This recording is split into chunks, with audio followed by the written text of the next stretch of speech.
Boxing Ego here. If you like this video, make sure you hit the like button and also subscribe to the channel and hit the bell icon on the top of your screen to get notified when the latest new content drops. Heavyweight action. Deontay Wilder, Luis King Kong Ortiz. Very good fight on March 3rd. Yeah. Who's taking that one? That's hard because I used to say Luis Ortiz would beat him, but then, you know, the whole thing happened with the failed drug test, and then he fought a bum and knocked him out, but he was a bum still. He fought a bum, so it's hard to say what the situation is going to be in this fight. I know it's a good fight, but I would have to pick. He's also getting older. I'd have to pick Deontay Wilder to win. Deontay's really confident right now. You can see he's in the zone. So if when a fighter gets like that, it's dangerous, you know. So Luis Ortiz coming off the failed drug test, he's got other things on his mind. He's got this, he's got that. But Deontay seems like he's just really ready to just kill whoever gets in the ring with him until he gets to Anthony Joshua. So I'd have to choose him because he just seems like more, a little bit more motivated than anybody in the heavyweight division right now. Now, it's kind of like March Madness. We got two good heavyweight fights, Wilder Ortiz, but then you also have Joshua. He's unifying with Joseph Parker. Yep. So if both champions retain their title and Joshua fights Wilder, who takes that fight? Oh, man, but it's a good fight. It's a great fight, but I really got to pick Deontay Wilder because Joshua just keeps getting bigger and bigger, and he seems like he's getting tired faster and more fatigued. He's a little bit more sluggish, which is what weight will do. Bigger, like, so you're not talking about celebrity, you're talking about mass and muscle. I'm talking about mass. He's getting real big and gaining weight, and I just think that Deontay's really, like, lean and agile. You can see that, you know, and I think that it's going to be so, like, Anthony Joshua could use his size, and he's got big flurries. So he comes in flurries, but if he doesn't finish Deontay, I just think Deontay is going to be the one to come down the stretch and win the fight. You know what I mean? If it goes the distance, I pick Deontay Wilder. And Joshua can obviously knock anybody out, and then also Deontay can also, if he hits you with that big right hand, that's it. I really believe that. So I think that Deontay's got a better chance. I remember texting you during the Joshua Klitschko fight. Yeah, we were going crazy. I think you said something, and you said, oh, you said something like Joshua, I don't know what you said in the text. You said something, and then everything changed, and then Klitschko got hurt, and then Joshua got hurt, and you're like, oops, never mind. Exactly. So you don't think Wilder would let Joshua recover like That's Klitschko what I did? feel like, because Klitschko throws, though, like Klitschko kind of hit him with that big right hand, but then he didn't. He's not the type to just go all crazy and finish somebody. Deontay, when he hits you and knocks you down, that's it. You're done, because he's going to go crazy on you, and he's going to do those wild, crazy punches and do whatever he's got to do to get you out of there. So that's, if he hurts you, he's going to finish you. I believe that. So I think that he's got the best chance to win that fight. Now, welterweight, Errol Spence just looked good versus Lamont Peterson. Yeah. Pretty one-sided. Yeah. Who's the best welterweight right now? Oh, man, I got to say Errol Spence. Errol Spence is the best welterweight. Terrence Crawford's like probably my favorite active fighter right now.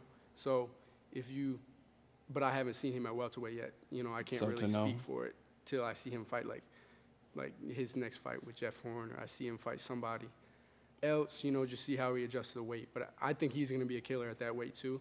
But right now, considering he hasn't fought yet, I'm going to say Errol Spence is the best welterweight.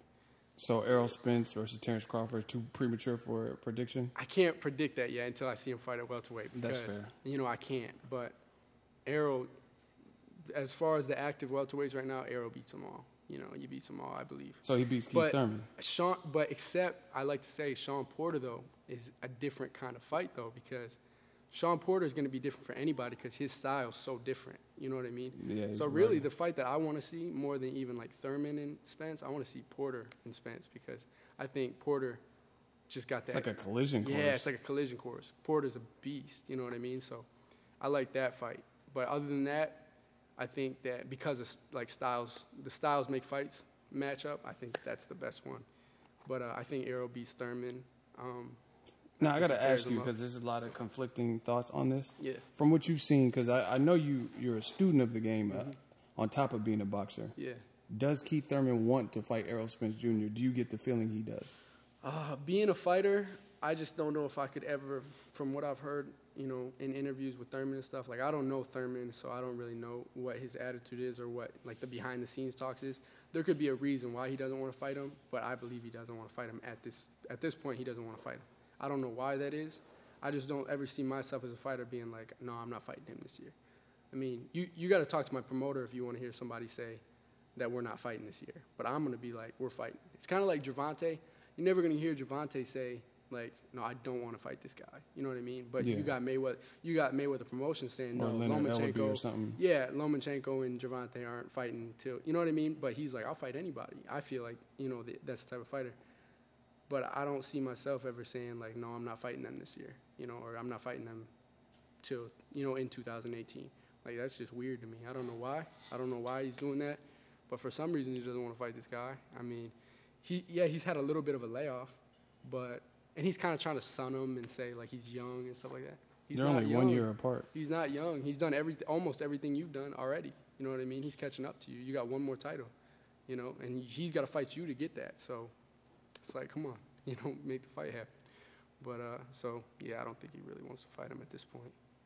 Now, back to the welterweight, or we're still in the welterweight division. The card you're fighting on, main event, Danny Garcia versus Brandon Rios. Yeah. Do you think it could be, like, better than people think, or do you think it's just, like there's a lot of people that think just Danny Garcia is going to go win. What do you think? I think that it could be better than people think. I think, you know, if Brandon comes ready and Danny maybe, you know, anything can happen on any given night. Because he did come off a loss, the Keith Thurman loss. True. So anything can happen on any given night. We still got to see how Danny's going to come in and recover from what happened. I mean, nothing crazy happened, but just a loss can mess with your psyche if, you know, you're not ready. So you never know. Brandon could come in, like, on fire, you know, one particular night and be walking him down, and Danny could get tired, and it could turn into a slugfest. You never know. But, I mean, if I had to make a prediction, I'd say I think Danny's just going to really have, like, a pretty steady target, and he's just going to be able to unload on him. Then I'd say maybe the ref stops it late in the fight. Okay. You know.